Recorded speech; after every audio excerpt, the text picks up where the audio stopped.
आपके नेताजी कौन है? आपके वो कौन है नेता? कौन है आपके संगठन के नेता? कौन है आपके? कौन है आपके नेता? किसानों का नेता कौन? नेता को नहीं हम जानते कौन नेता है। कौन से?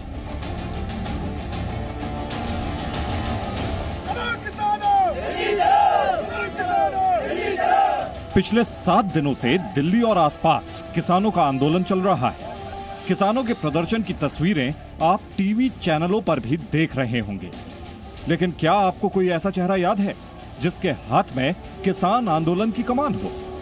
क्या आप ये बता सकते हैं कि इन किसानों का नेता कौन है? इस सवाल का जवाब जानना इसलिए भी जरूरी है क्योंकि मंगलवार को केंद्र सरकार के 3 मंत्रियों से वार्ता करने 35 किसान नेता विज्ञान भवन पहुंचे थे। अब इस बात से प्रदर्शन कर रहे कई किसान नेता नाराज हो गए क्योंकि मंत्रियों से मिलने गए 35 लोगों में उनका नाम नहीं था। सरकार ने इन 35 किसान नेताओं के सामने प्रस्ताव रखा कि वो अधिकतम 5 सदस्यों के नाम सुझाएं, जो एक एक्सपर्ट कमेटी का हिस्सा होंगे। तब से लेकर अब तक किसान नेता 2 बार बड़ी बैठक कर चुके हैं, लेकिन वो 5 नेता कौन होंगे ये अब तक तय नहीं हुआ है। इसीलिए जी न्यूज ने तय किया कि क्यों ना दिल्ली बॉर्डर पर प्रदर्शन कर रहे किसानों से ही पूछ लिया जाए कि उनका नेता कौन है। मतलब सोचिए, इतना बड़ा आंदोलन, इतने बड़े पैमाने पर आंदोलन, इतने राज्यों के किसान, लेकिन सब बटे हुए हैं। कोई एक नेता पूछ रहे हैं किसानों का नेता कौन? इसी सवाल का जवाब हम लोग ढूंढने की कोशिश करेंगे, लेकिन आंदोलन के दिन 7 कल फिर होगी बात, मतलब 16 घंटे बाद फिर से बातचीत होगी। लेकिन बातचीत से पहले किसानों ने दिल्ली को बंद करने की धमकी दे दिया। किसानों ने साफ कर दिया कि काला कानून वापस लिया जाए, नहीं तो कल से दिल्ली को चारों तरफ से घेर लिया जाएगा। लेकिन सवाल दरअसल नेतृत्व को लेकर भी है। आंदोलन एक, नेता अनेक। सरकार ने भी कहा कि 4 से 5 नाम मांगे कि आप ये बता दीजिए ये नेता होंगे, समिति में शामिल कर लिया जाएगा जिनसे बात हो सके।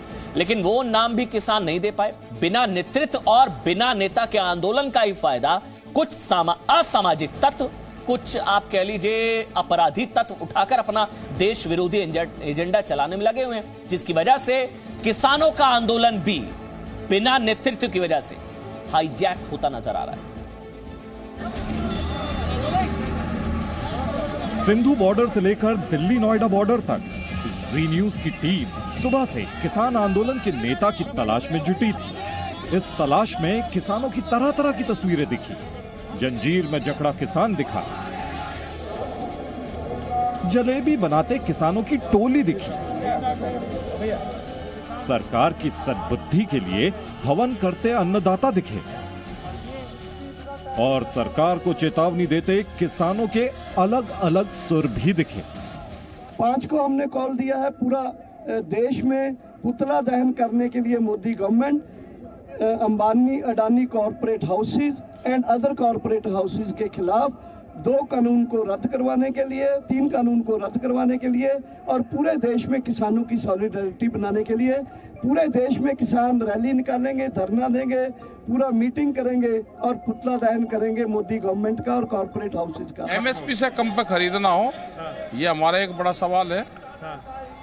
और जो किसानों को मुकदमा अगर लड़ना है किसी कंपनी के खिलाफ तो कोर्ट में भी जा सके। बिजली, जब देश एक है तो बिजली भी एक ही, ये सवाल है। किसान क्रेडिट कार्ड का सवाल है। इस बिल से भी अलग बहुत सी चीजें हैं। मीडिया के सामने जब जो नेता बोलता ऐसा लगता कि शायद यही किसान आंदोलन का नेता है, लेकिन बॉर्डर बदलते ही किसानों के नेता बदल जाते थे। सुबह से शाम तक किसानों के बयानों में विरोधाभास के बीच जी न्यूज की team Sindhu border, Delhi Noida border और यूपी गेट बॉर्डर पर प्रदर्शन कर रहे किसानों के बीच गई। उनसे पूछा कि उनका नेता कौन है। सिंधु बॉर्डर पर किसानों का प्रदर्शन सबसे ज्यादा उग्र रहा है। किसानों की आपसी बैठक भी सिंधु बॉर्डर पर ही होती है, लेकिन सिंधु बॉर्डर पर प्रदर्शनकारी किसानों का नेतृत्व कौन कर रहा है, अब इसका जवाब जानिए। क्या नाम है आपका? प्रताप सिंह। प्रताप सिंह जी, कहाँ से आए हो? तरन तारण से। अच्छा, कहाँ आए हो?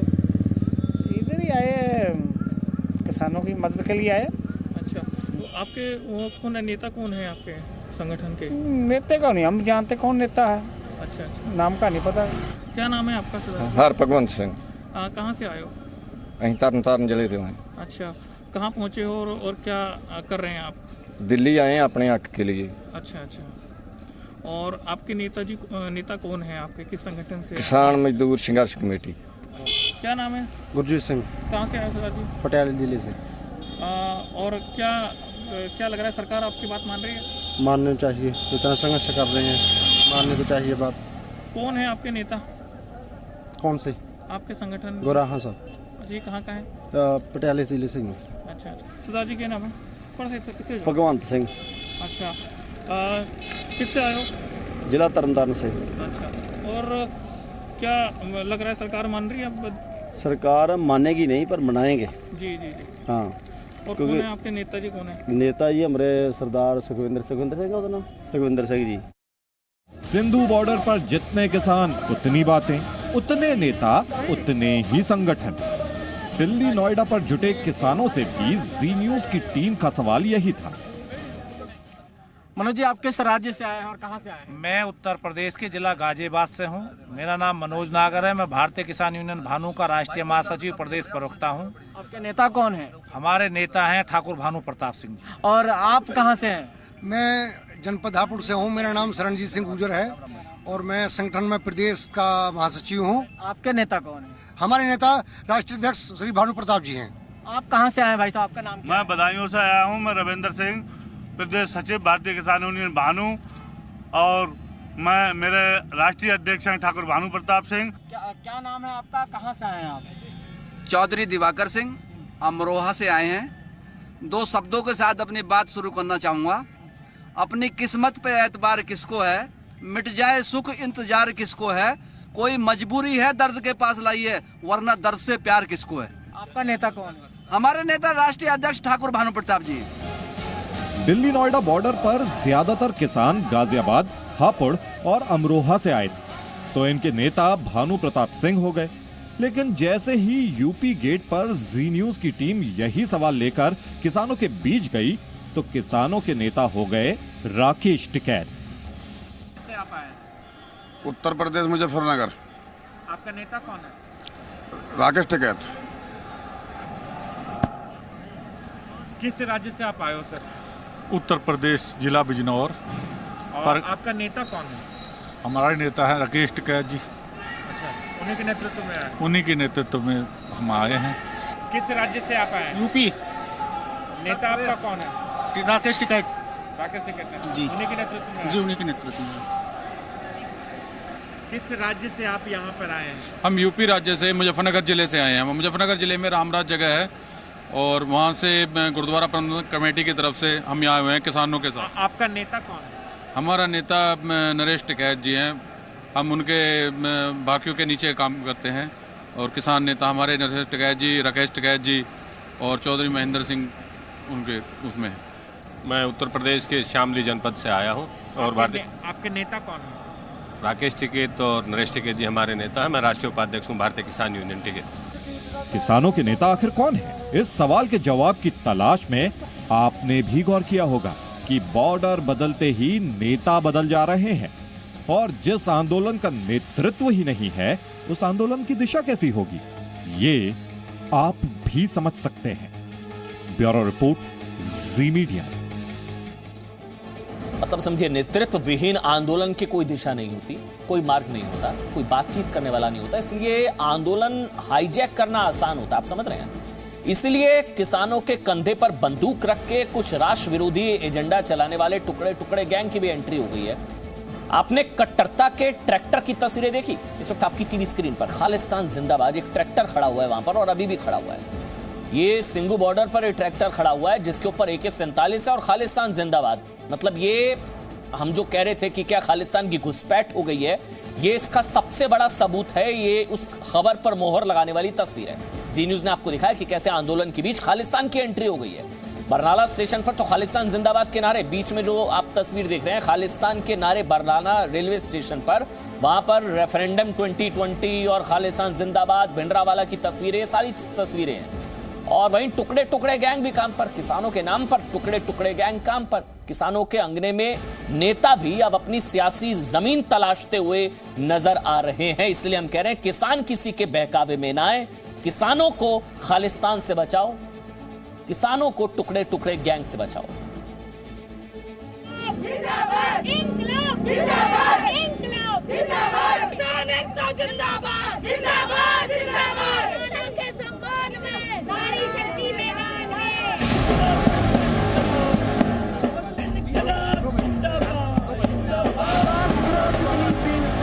कानून वापस लो।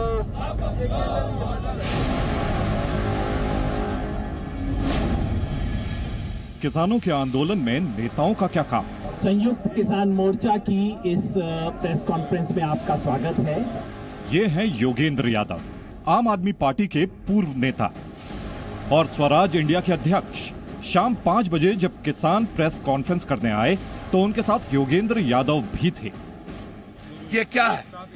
आप एक तरफ जमाखोरों को राइट दे दिए, एक तरफ पूंजीपतियों को पूरा राइट दे रहे हैं, पूरा का पूरा राइट, और तीसरी तरफ आप 12,000 खुदरा व्यापार पर आपकी नजर है, और चौथी तरफ आप धमकाते भी हैं, आप पुचकारते भी हैं, आप एफआईआर भी लॉन्च करते हैं, और किसान सड़क पर है।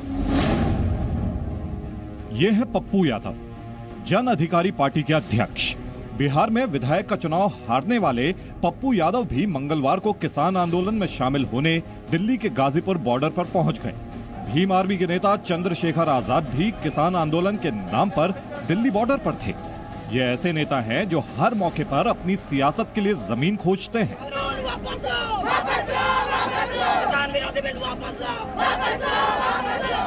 अब हम आपको किसानों के अंगने में अपने लिए ठिकाना तलाशती पार्टियों के बारे में बताने जा रहे हैं। शुरुआत दिल्ली की इस तस्वीर से करते हैं। दिल्ली की सड़क पर किसानों के समर्थन में प्रदर्शन करती ये महिला कार्यकर्ता आम आदमी पार्टी से जुड़ी, जिस पार्टी की दिल्ली में सरकार है।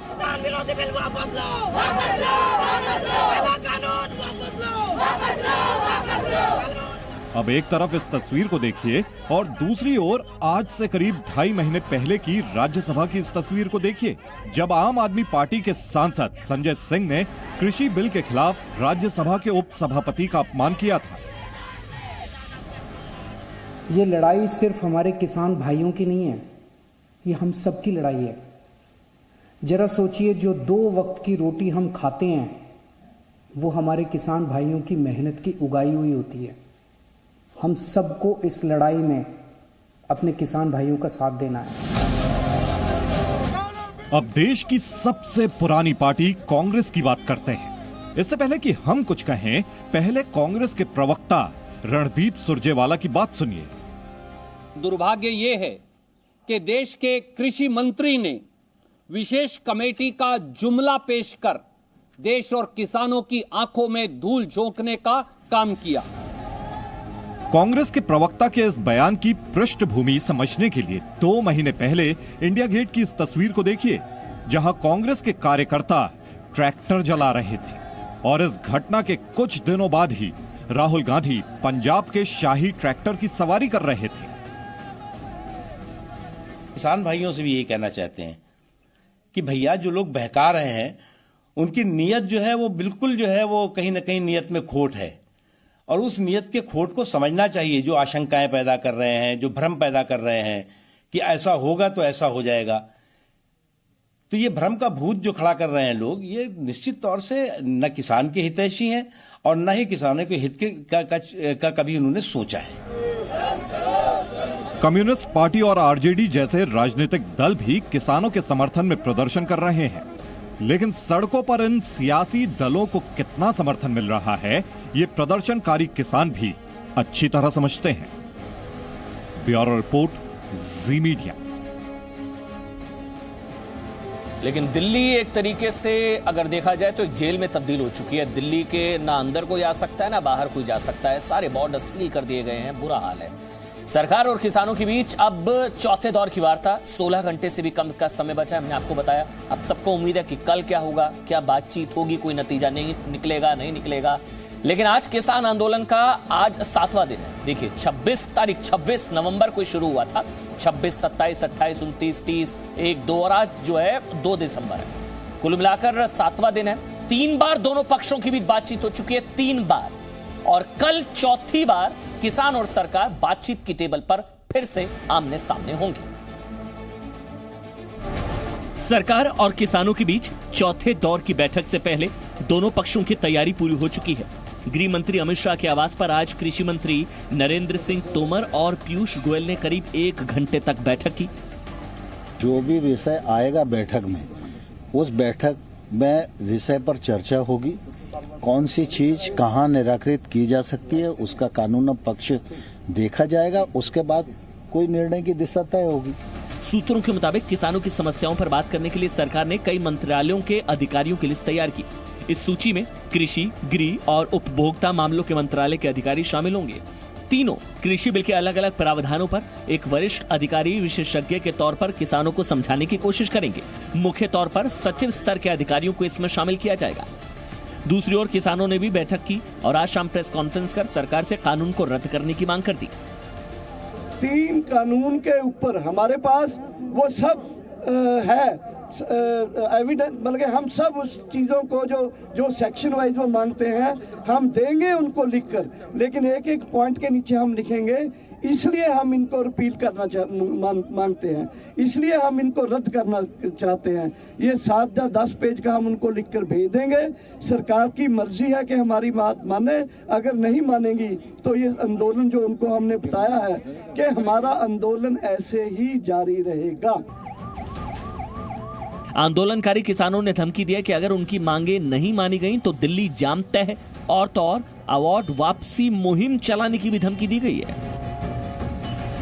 किसान और सरकार के बीच बैठक में अब 16 घंटे से भी कम का समय बचा है, लेकिन अब तक के संकेतों से लगता नहीं कि कल समाधान निकलने वाला है।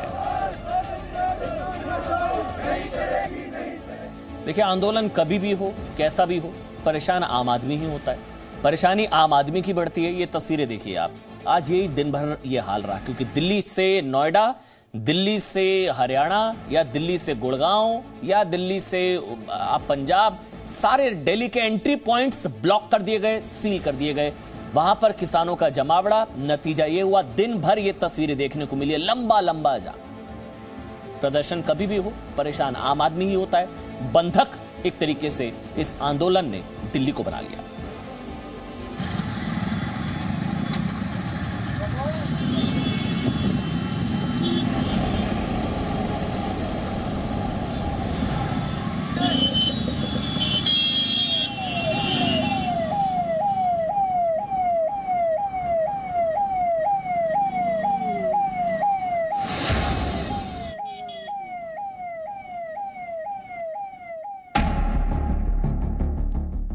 ये है एसके अरोड़ा, जो काम से दिल्ली की कैलाश कॉलोनी निकले थे, लेकिन किसानों के आंदोलन की वजह से वो बीच रास्ते में कई घंटे जाम में फंस गए। उम्मीद थी कि वो घंटों इंतजार के बाद अपनी मंजिल तक पहुंचेंगे, लेकिन परेशान होकर घर वापस जाने को मजबूर हो गए।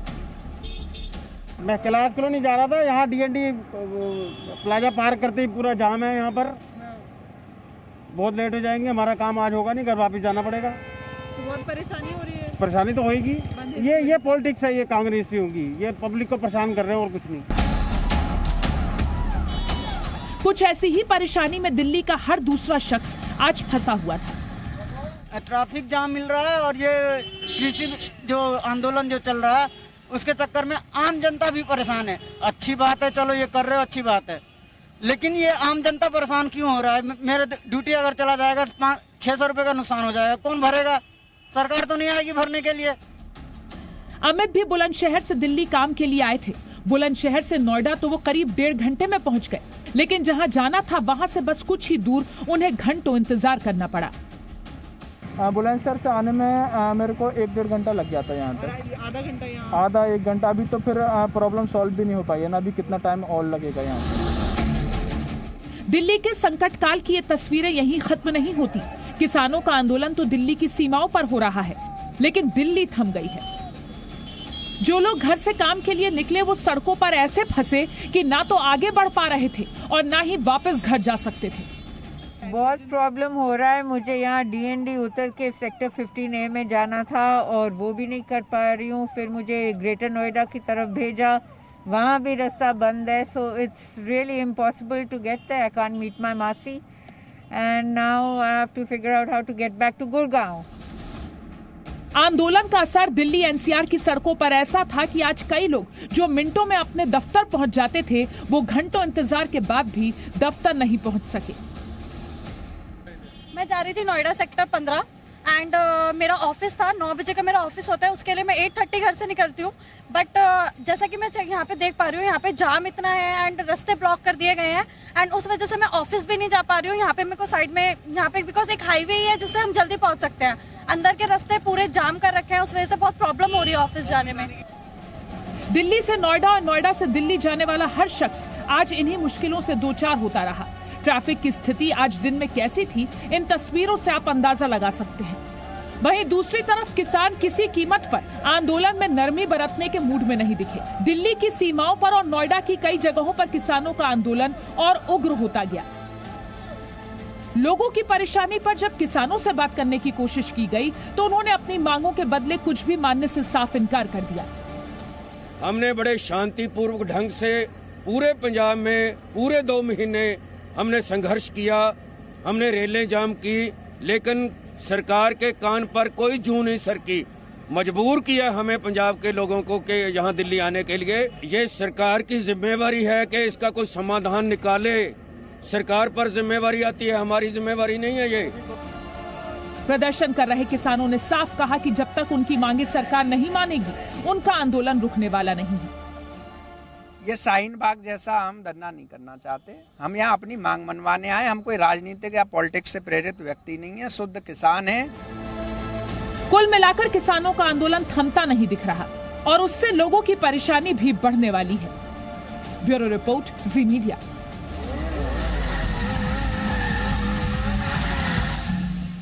नमस्कार, देशहित देख रहे हैं आप। मैं हूं आपके साथ शीरी। देशहित में आज हम एक ऐसी खबर पर बात करेंगे जिसका सीधा संबंध आपकी जेब से जुड़ा हुआ है। घोटाले का सुपरहिट फॉर्मूला, रोजगार के नाम पर लाखों के साथ ठगी। यहाँ पे डेली यहाँ के आके चक्कर ही काट रहे हैं, उसके बाद हमें कुछ नहीं होगा। बाइक बोर्ड के नाम पर सबसे बड़ी चोट। दिसंबर में बोला चेक दे दे हम आपको 3 महीने बाद के, वो चेक दिए, वो चेक भी ऐसे ही थे, बाउंस हुए, वो फर्जी चेक थे। इस देश में हजारों करोड़ रुपए का घोटाला करना तो जैसे बाएं हाथ का खेल है, और जब नेता और अधिकारी हाथ मिला लें तो घोटाले की कामयाबी की 100% गारंटी, क्योंकि इसके बाद तो बड़े से बड़े घोटाले में भी कानून इनका कुछ नहीं बिगाड़ पाएगा। इसी का जीता जागता उदाहरण है बाइक बोर्ड घोटाला, जिसके तार उत्तर प्रदेश से लेकर दिल्ली और कुछ राज्यों में जुड़े हैं। रोजगार देने के नाम पर ठगी कोई नई बात नहीं है, लेकिन बाइक बोर्ड एक ऐसा घोटाला है जिसके शिकार 5 लाख से ज्यादा लोग हैं। ये घोटाला 42,000 करोड़ का है, लेकिन इस घोटाले को लेकर ना तो कोई राजनीतिक पार्टी कुछ बोल रही है, ना ही पुलिस ऐसी कोई पुख्ता कार्रवाई कर रही है जिससे लोगों का भरोसा उस पर कायम हो सके। इस घोटाले के 5 लाख से ज्यादा लोग शिकार हुए हैं। इस बाइक बोर्ड घोटाले में आम लोगों को 42,000 करोड़ से ज्यादा का चूना लगा है। इस मामले में 70 के करीब की FIR दर्ज हुई। वैसे तो इस घोटाले के ज्यादातर आरोपी जेल में हैं और कुछ फरार भी, लेकिन घोटाले की रकम कहां गई इसका जवाब किसी के पास नहीं, और जिनके पैसे डूबे उनको कोई राहत नहीं। पैसा निवेश करा था जी 3 बाइकों का 1,86,000, जिसमें से 3 किस्त आई, फिर नहीं आई। रही बात पैसा कितना डूबा आया मेरा और मेरे परिवार का और मेरे मिलने वालों का, रिश्तेदारों का, 1 करोड़ से ऊपर मैंने पैसा लगवा रखा।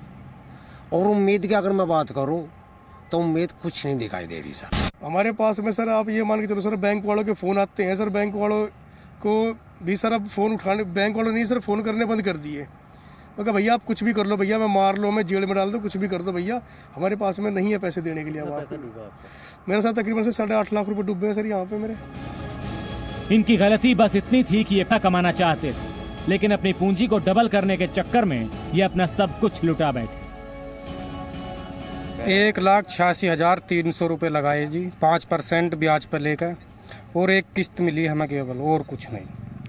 घर बिकने की नौबत है, डेली चक्कर लगाते हैं यहाँ, कोई कुछ वो नहीं है। डेली आते हैं, कोई हमारी सुनवाई नहीं करता।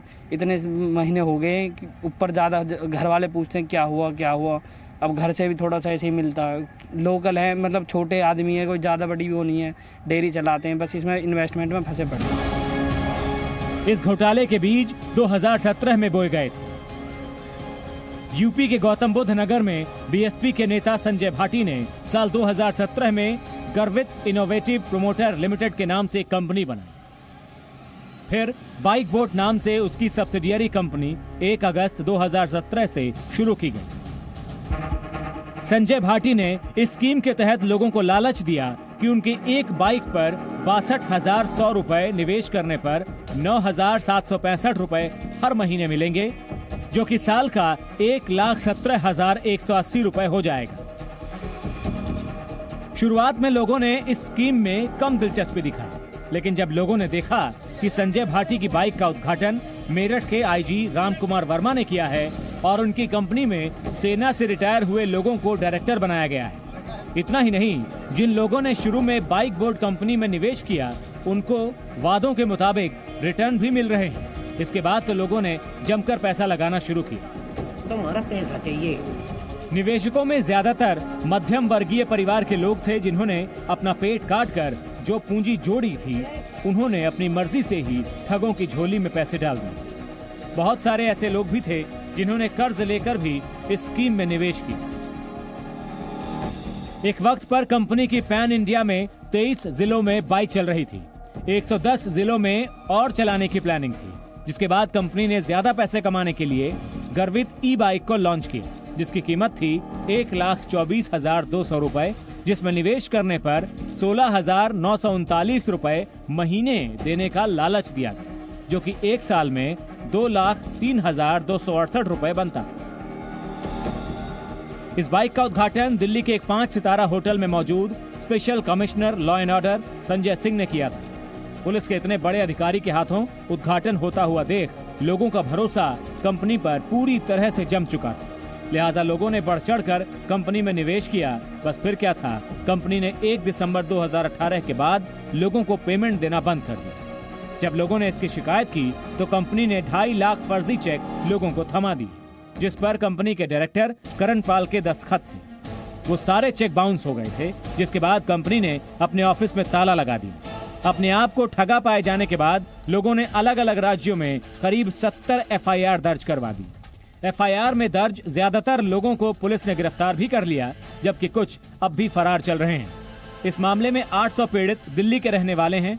उनकी शिकायत पर एफआईआर दर्ज करके काफी सारे आरोपियों को केस में गिरफ्तार किया गया। हालांकि पूरे मामले की जांच अब ईडी के साथ साथ मेरठ की आर्थिक अपराध शाखा भी कर रही है, लेकिन इस मामले में 8 फरवरी 2020 को पहली एफआईआर दर्ज होने के बाद पुलिस आज भी लकीर खींचने में लगी। 3 आवेदकों के द्वारा माननीय न्यायालय में बाइक वो प्रकरण में प्रार्थना पत्र माननीय न्यायालय के समक्ष प्रस्तुत किया गया था, जिस पर माननीय न्यायालय के द्वारा 156(3) के तहत अभियोग पंजीकृत करने का आदेश दिया गया, जिस पर थाना दादरी पर अभियोग पंजीकृत किया गया है। विवेचना प्रारंभ कर दी गई है। लोगों को पुलिस की जांच पर भरोसा नहीं है, इसीलिए अब वो कोर्ट से इंसाफ की गुहार लगा रहे हैं। निवेशकों ने इसका प्रयोग अपने निजी आर्थिक लाभ के लिए किया, जो कि निश्चित ही एक गंभीर और जघन्य अपराध है। मामले की गंभीरता को देखते हुए संबंधित न्यायालय ने मामला पंजीकृत कर कार्रवाई करने के लिए कहा है, और 4 अन्य याचिका प्रार्थना पत्र जो मुकेश, विश्वास, दिवाकर और विनोद की हैं, उसमें भी मामले की गंभीरता को देखते हुए माननीय न्यायालय ने मामला पंजीकृत कर कार्रवाई करने के लिए आदेश दिया है। कोर्ट के आदेश पर राजस्थान के पूर्व बीएसपी विधायक और मौजूदा कांग्रेस नेता जोगिंदर आवाना समेत कुल 58 लोगों के खिलाफ एफआईआर दर्ज हुई है। लेकिन घोटाले के शिकार लोगों को इंतजार इस बात का है कि उनकी गाढ़ी कमाई उन्हें कब वापस मिलेगी। बाइक बोर्ड घोटाला बड़ा भी है और इसमें कई राजनेताओं के साथ अधिकारियों की मिलीभगत साफ दिख रही है। लेकिन हैरान करने वाली बात यह है कि घोटाले के शिकार लोगों की आवाज़ सरकारों तक क्यों नहीं पहुंच पाई है। जब हर छोटे मोटे घोटाले की जांच सीबीआई कर सकती है तो फिर इस घोटाले की जांच को लेकर इतनी कोताही क्यों? प्रमोद शर्मा, जी मीडिया, गौतम बुद्ध नगर। आपके जेब पर जब घोटालेबाजों को डाका डालना होता है तब वो नामचीन चेहरे और बड़े विज्ञापन का सहारा लेते हैं। बाइक बोर्ड घोटाले के मास्टरमाइंड ने लोगों को झांसा देने के लिए कुछ ऐसा ही किया। लोगों के पैसे का इस्तेमाल करके उसने कुछ ऐसा जाल बुना कि लोग आते गए और इसमें फंसते चले गए। तभी तो इस घोटाले में 5 लाख से ज्यादा लोग इसका शिकार हुए और घोटाला भी हुआ 42,000 करोड़ का।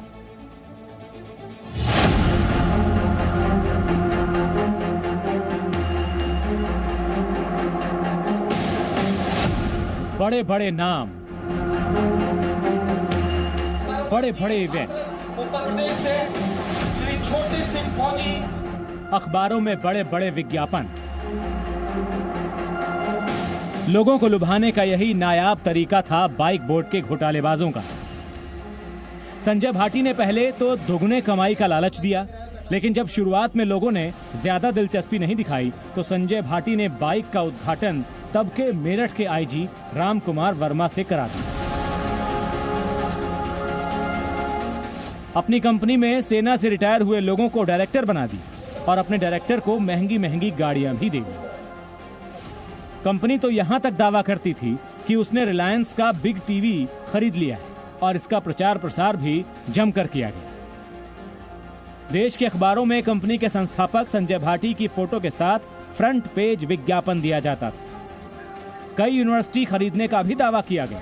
जाहिर है इतने तामझाम के बाद कंपनी पर लोगों का भरोसा बढ़ने लगा। I love you to be all the very best। Starting में तो सर ये बजाज से बाइक खरीदते थे सिटी 100 और फिर उसके बाद में फिर इन लोगों ने बोला कि भाई हम बहुत ही बड़ा ग्रुप बनने वाले हैं बहुत ही जल्दी, और भाई जितने भी आपके साथ के दोस्त हैं तो उनको सर ये एक तरह से दिखाया सर रोजगार देने की बात करते थे कि भाई यदि आप यहाँ पे पैसा लगा रहे हैं आपको तो पैसा मिल रहा है।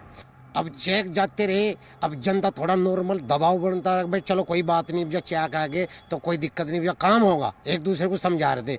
एक समय के जब आखिर में यहाँ आए तो यहाँ ऑफिस में कुछ नहीं था, पीछे देखा तो पीछे दस्तावेजों का मानो एक ट्रक दस्तावेज जला दिए हो। लोगों में भरोसा कायम करने के लिए जीआईपीएल कंपनी ने दुनिया के सबसे बड़े कवि सम्मेलन करवाने का Guinness book of world record भी बनाया। उस कवि सम्मेलन में देश भर से 600 कवि बुलाए गए थे। हर कवि को जीआईपीएल की तरफ से 1-1 लाख की घड़ी दी गई। लेकिन कंपनी कितनी शातिर थी कि 1 लाख की घड़ी देने के बाद उसके पैसे भी अपनी कंपनी में निवेश करवा दिए। लोगों को लुभाने के लिए संजय भाटी ने उन्हीं के निवेश की रकम को दोनों हाथों से उड़ाया। लेकिन विडंबना देखिए, लोग उसके जाल में फंसते गए और अपनी गाड़ी कमाई लगाते गए। लेकिन घोटालेबाजों को जब लगा कि उन्होंने काफ़ी सारे लोगों को चूना लगा दिया है तो धीरे धीरे अपने हाथ खींचते गए और लोगों के पैसे डकार गए। संजय भाटी और उसके लोग इतने शातिर थे कि वो लाखों लोगों की आंखों में धूल झोंकते रहे, लेकिन लोग उसका असली चेहरा तब देख पाए जब अपना सब कुछ गंवा चुके थे। अब घोटाले के शिकार लोग पुलिस, कोर्ट और सरकार के दरवाजे पर दस्तक दे रहे हैं, लेकिन अब तक इस घोटाले पर ना तो कोई हंगामा मचा है और ना ही कोई राजनीतिक पार्टी इस पर कुछ बोल रही है। ऐसे में 5 लाख से ज्यादा लोगों को आखिर इंसाफ दिलाएगा कौन? प्रमोद शर्मा, जी मीडिया, गौतम बुद्ध नगर। नाम बड़े और दर्शन छोटे, ये कहावत तो आपने जरूर सुनी होगी। भारत में कई ऐसे रसूखदार चेहरे थे जिन्होंने बड़े बड़े घोटाले किए और उनके कारनामे को लेकर हंगामे भी खूब हुए। लेकिन बाइक बोर्ड घोटाले को देखिए, इसमें उन जैसे बड़े नाम शामिल नहीं हैं। इसीलिए तो देश के कई घोटालों से भी बड़े इस घोटाले को लेकर ना तो कोई हंगामा है और ना ही सवाल है।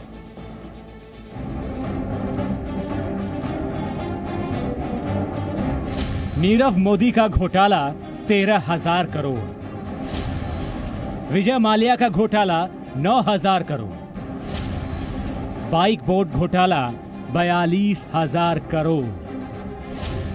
आपने विजय माल्या के करीब 9,000 करोड़ रुपए के बैंक घोटाले पर जमकर राजनीति होते देखी होगी। आपने नीरव मोदी और मेहुल चौकसी के करीब 30,000 करोड़ के घोटाले पर भी खूब चर्चा सुनी होगी। ये वो घोटाले थे जो विपक्ष को बहुत अच्छे लगते थे, क्योंकि इन घोटालों से सरकार पर सीधे तौर पर निशाना लगाया जा सकता है। इन दो घोटालों को मिलाने के बाद भी उनसे बड़ा घोटाला हुआ बाइक बोर्ड घोटाला। लेकिन इस पर क्या किसी नेता ने शोर मचाया? जरा सोचिए, जिस घोटाले में 5 लाख से ज्यादा लोग शिकार हुए और उनमें ज्यादातर मिडिल क्लास के लोग हैं, जिन्होंने अपनी गाढ़ी कमाई इस उम्मीद में लगाई जिससे उनको कमाई होगी, लेकिन कमाई होना तो दूर, उनकी सारी कमाई डूब गई। अब ये दर-दर ठोकरें खा रहे हैं, अपनी आवाज उठा रहे हैं, लेकिन इनको ना तो कोई सुनने वाला है और ना ही कोई इनके लिए आवाज उठाने को तैयार है। 42,000 करोड़ का घोटाला करने वाला पुलिस की पकड़ में भी है, लेकिन इतनी बड़ी रकम कहां गई कोई बताने वाला नहीं। आखिर जनता के सरोकार के मुद्दे जैसे शारदा चिट फंड, रोज वैली और बाइक बोर्ड जैसे हजारों करोड़ के घोटालों पर विपक्ष की चुप्पी का राज क्या है? प्रमोद शर्मा, जी मीडिया। और अब देश हित का दृष्टिकोण ये कि बड़ा चेहरा या विज्ञापन देखकर निवेश ना करें। लुभावने रिटर्न के झांसे में आप बिल्कुल भी ना आए। चिट फंड या फिर बाइक बोट में निवेश ना करें। अपनी गाढ़ी कमाई को सहेज कर रखें। इस तरह किसी के झांसे में आकर उसे बर्बाद होने से रोकें। Presenting B News app, available on Google Play and App Store. Download it now.